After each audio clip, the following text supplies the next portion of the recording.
Now I'm gonna cook some isomalt. So I got water, 100 grams, and isomalt, 1 kilo. You know, it's 1 to 10. So I mix 1 kilo of isomalt, 10% of water, 100 grams. I stir a little bit, and I'm gonna melt the isomalt in the water slowly to dissolve, you know, the whole things.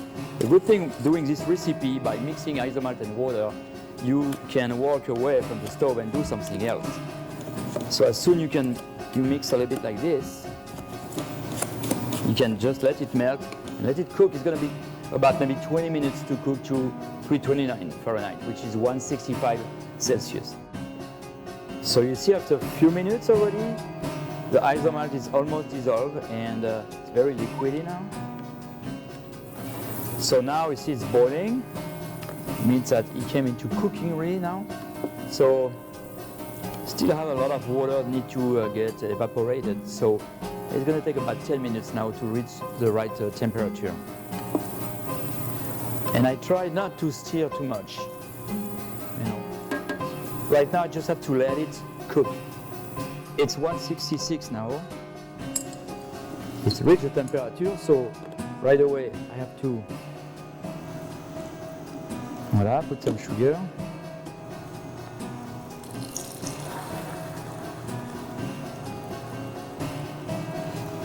Maybe a light one. Hop.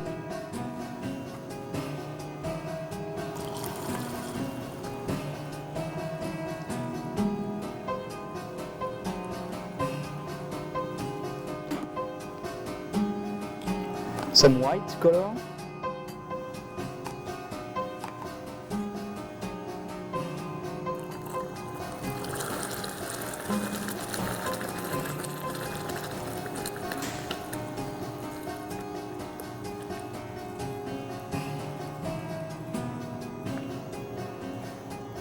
Now, well, we have to let it cool down to get the right consistency.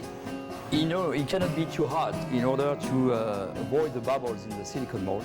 But of course, it needs to be a little bit liquid. Otherwise, it doesn't go with the details of the mold.